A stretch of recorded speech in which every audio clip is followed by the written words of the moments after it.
बताइएगा किस तरफ बढ़ता हुआ देख रहे हैं चीज़ों को, क्योंकि मुझे तो ये दिखाई दे रहा है कि एक कन्फ्रंटेशन है इंस्टीट्यूशन के दरमियान भी।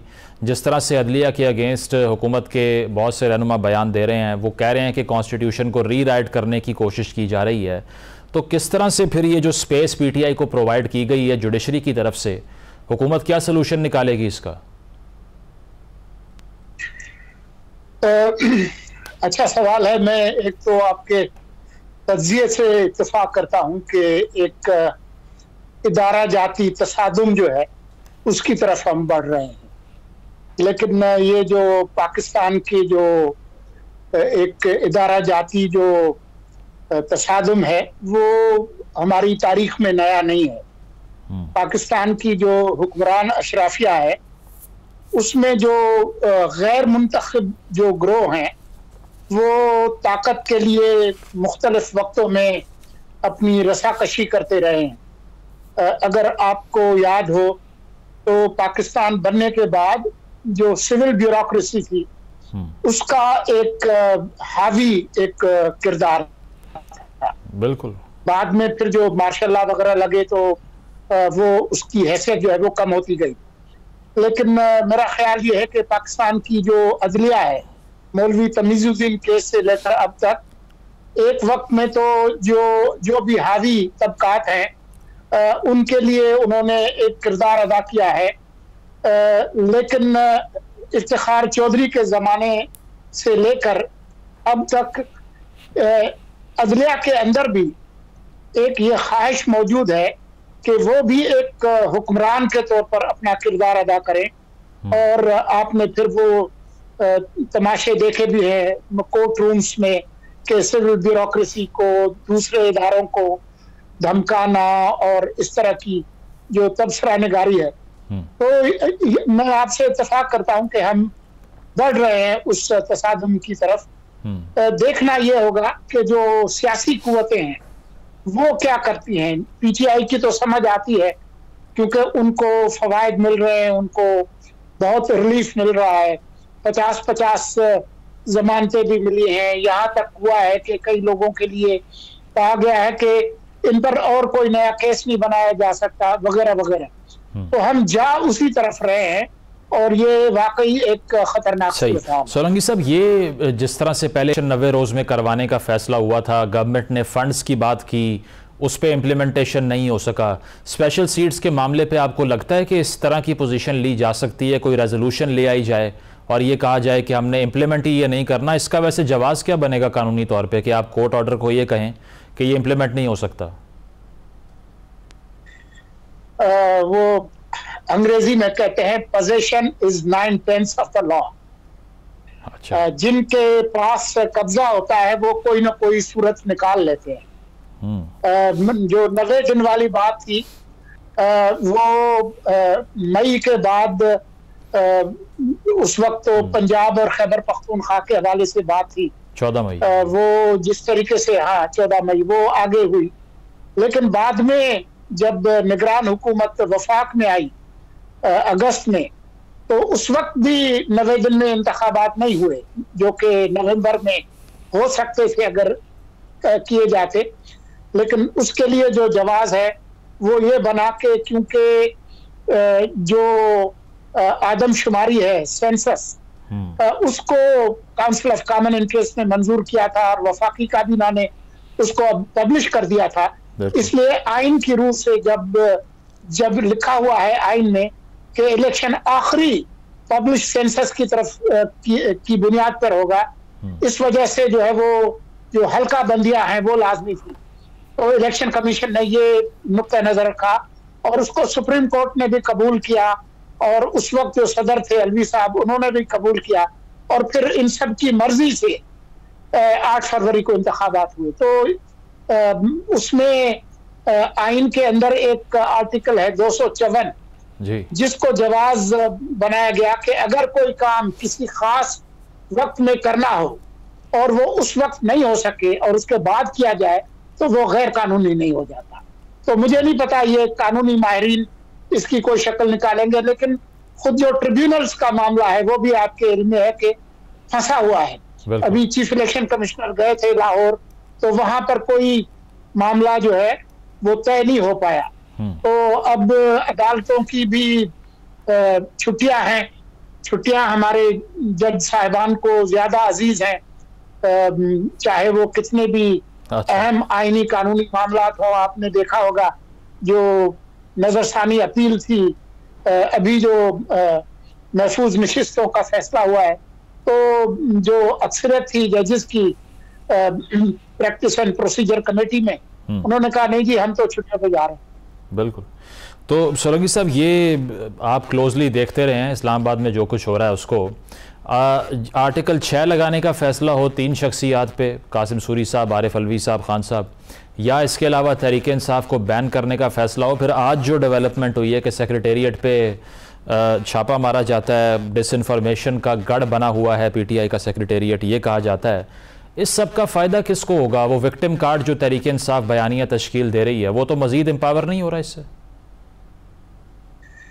देखिए, एक बयानिया ये है जो आप बता रहे हैं, लेकिन अब हमें देखना होगा कि जिन लोगों ने पीटीआई के दफ्तर पे चढ़ाई की है और वहां से जो चीजें बरामद की हैं और जो इल्जामात लगते हैं वो किस हद तक संगीन हैं और उसमें शफाफियत किस हद तक है। जहां तक डिसइंफॉर्मेशन मुहिम का ताल्लुक है वो तो चल रही है। अफवाज के खिलाफ आपने देखा कि किस तरीके से वो एक वीडियो जो है वो 1971 वाली खुद खान साहब के अकाउंट से और पीटीआई के अकाउंट से ट्वीट हुई और वो अभी तक उस पर खड़े हैं। तो अभी मुझे नहीं पता कि उसके जो डॉक्टर्स हैं इस तरह के कारखाने के, वो इस्लामाबाद में है या कहीं और हैं। वो तो जब हकायक सामने आएंगे तो पता चलेगा। लेकिन इसके साथ साथ मियां नवाज शरीफ साहब का जो स्टेट ऑफ माइंड है उस बारे में क्या कहना है आपका? आपको लगता है कि ये सारा कुछ जो हो रहा है इस पे वो खामोश रहेंगे और वो अपना कोई एडिशन नहीं करेंगे नैरेटिव का इसमें, क्योंकि फिल वक्त तो खामोशी है उनकी तरफ से?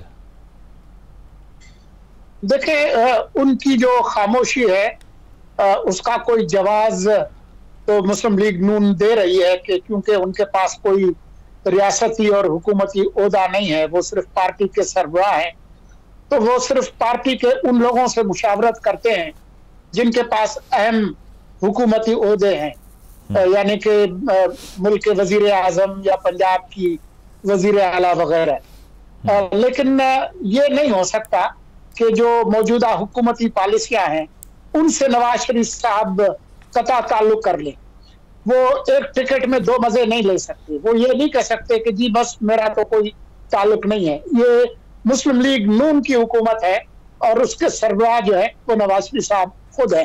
तो जो कुछ भी इस वक्त पॉलिसियां हैं उनकी मिल्कियत और जिम्मेदारी नवाज शरीफ साहब को कबूल करनी पड़ेगी। सोलंकी साहब, आखिरी सवाल, ये वैसे तो इतनी रैशनल बात नहीं लगती, लेकिन कुछ लोग ये भी कह रहे हैं कि इमरजेंसी के अल्फाज सुनने को मिल रहे हैं और साथ साथ ये कि टेक्नोक्रेट सेटअप आ जाएगा। फिच की रिपोर्ट में लिखा हुआ है कि 18 महीने में हुकूमत चली जाएगी। ये वैसे पॉसिबल किस तरह है? रेजोल्यूशंस लानी पड़ेंगी, क्या करेंगे फिर? देखिए, हमारे आइन के अंदर इमरजेंसी की जो प्रोविजंस हैं आर्टिकल 232 से ऑनवर्ड्स वो मौजूद हैं। अगर आइनी तौर पर कोई इमरजेंसी लगानी है तो उसका जो तरीक़ाकार है वो आइन के अंदर वाज़े लिखा है।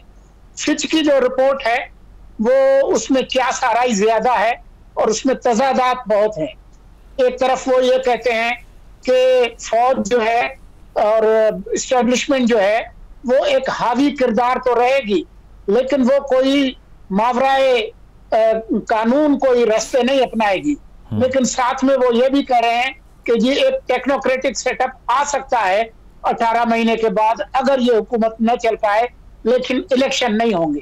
तो इलेक्शन नहीं होंगे तो किस बुनियाद पे नहीं होंगे और किस तरीके से उसको रोका जाएगा? क्योंकि आइन के अंदर निगरान हुकूमत का जो तरीक़ेकार है वो तो वजीर आजम असेंबली तोड़ेंगे और कायदे हिज़्ब इख्तिलाफ के साथ मशवरा करके जो निगरान वजीर आजम है उसकी तैनाती करें। सोलंकी साहब, एक चीज़ मैं वो मिस कर गया, DGISPR की जो प्रेस कॉन्फ्रेंस थी, इसमें हमने देखा है कि वो गिला तो दिखाई दे रहा था अदलिया से भी कि अगर स्पेस दी जाएगी 9 मई जिन्होंने ऑर्केस्ट्रेट किया उनको, तो फिर आगे नहीं बढ़ सकते। या फिर जो डिसइंफॉर्मेशन के ऊपर उन्होंने ये सवाल किया कितने लोगों की प्रॉपर्टीज़ छीनी गई या कितने लोगों को सज़ा हुई, जुर्माना हुआ, आपको क्या लगता है कि वहाँ पर क्या फील किया जा रहा है जो ओवरऑल मुल्क की कंडीशन है? और दूसरी चीज़ ये कि अगर जुडिशरी से ग्रीवेंस हुकूमत को इतना ज़्यादा बढ़ जाता है तो फिर उनके पास सलूशन क्या है? वो कन्फ्रंट करेंगे खुल के? नवाज शरीफ साहब भी बात करेंगे कि हमने फैसले नहीं मानने, खुदा ना खास्ता, क्या करेंगे फिर? देखें, वो शिकवा सिर्फ अदलिया से नहीं है। अगर आपने गौर से सुनी हो प्रेस कॉन्फ्रेंस, तो उसमें जो क्रिमिनल जस्टिस सिस्टम के अंदर इस्लाहात की बात है, काउंटर टेररिज्म डिपार्टमेंट को मजबूत करने की बात है, कैपेसिटी बिल्डिंग की बात है, काउंटर वायलेंट एक्सट्रीमिज्म को मजबूत करने की बात है, और जो अज़्म इस्तेहकाम का जो बयानिया है कि फौज दहशतगर्दों से लड़े और कौम दहशतगर्दी से लड़े, वो मुमकिन नहीं है कि जो हुकूमत और उसके जो इदारे हैं वो भरपूर अपना किरदार अदा न करें। तो शिकवा खैबर पख्तूनख्वा और बलूचिस्तान की हुकूमत से भी है, वफाकी हुकूमत से भी है कि भाई ये जंग जो है वो फौज में सिर्फ नहीं लड़नी, ये पूरी कौम की जंग है अगर आपने लड़नी है। लेकिन वो सोलंकी साहब, वो असद कैसर साहब का आज का बयान है कि किसी सूरत ऑपरेशन की इजाजत हम नहीं दे सकते कि ये किया जाए। वो असद कैसर साहब खुद बताएं और बहुत सारे और लोग बताएं कि जिस तरीके से उनकी साबिक हुकूमत दहशतगर्दों को पाकिस्तान में लेकर आई, TTP के हजारों, और उसके नतीजे में खैबर पख्तूनख्वा का बड़ा हिस्सा, खुद उनके मुमकिन इत्तेहादी फजल रहमान कहते हैं कि जुनूबी खैबर पख्तूनख्वा में रात के वक्त रियासत नहीं तालिबान का कंट्रोल होता है, जिसकी तौसीक ख्वाजा आसिफ ने भी की। तो फिर वो क्या चाहते हैं? वो ये चाहते हैं कि ये सूबा दहशतगर्दों के हवाले कर दे, अगर ऑपरेशन नहीं करना तो क्या करना है। उन्होंने ये भी कहा कि ये जो बन्नू में सब कुछ हुआ है इसकी आड़ में PTI को बैन करने की कोशिश की जा रही है। ये खदशा है तहरीक इंसाफ को कि जितनी स्पेस उनके पास है, सियासी स्पेस इस वक्त में, वो भी रिवर्स हो सकती है? देखें, जो बैन करने की बात है वो सिर्फ इस हवाले से तो नहीं हो सकती। हाँ, जो कोई ऐसी चार्जशीट है जो कि सुप्रीम कोर्ट में पेश की जाए जिसमें ये बात साबित हो, जैसा कि आर्टिकल 17(2) के अंदर है जो चार्जेस, तो फिर तो मुमकिन है।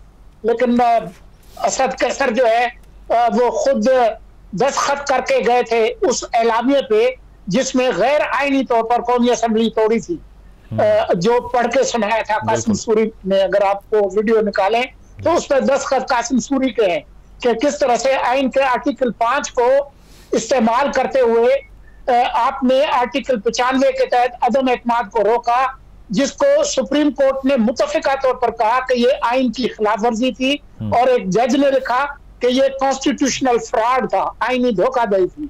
अब उस वक्त इनके खिलाफ कोई कार्रवाई हुई नहीं हुई और कौन कौन जिम्मेदार था, वो फिर एक लंबा ठीक है। बहुत बहुत शुक्रिया। सोलंकी साहब मौजूद थे। उनका कहना यही था कि खैबर पख्तूनख्वा की हुकूमत से भी रियासत को शिकवा हो सकता है, क्योंकि वहाँ पर जो पॉलिसीज़ इंप्लीमेंट की गई इससे पिछली रजीम के अंदर, उससे भी दहशतगर्दी का रिवाइवल हुआ। और इसके साथ साथ ये कि उन्होंने इस बात से भी एग्री किया कि इंस्टीट्यूशंस के दरमियान भी एक डेडलॉक की सूरत हाल है जिसको रिजॉल्व होना चाहिए। एक ब्रेक लेंगे, ब्रेक के बाद वापस आते हैं। Stay with us.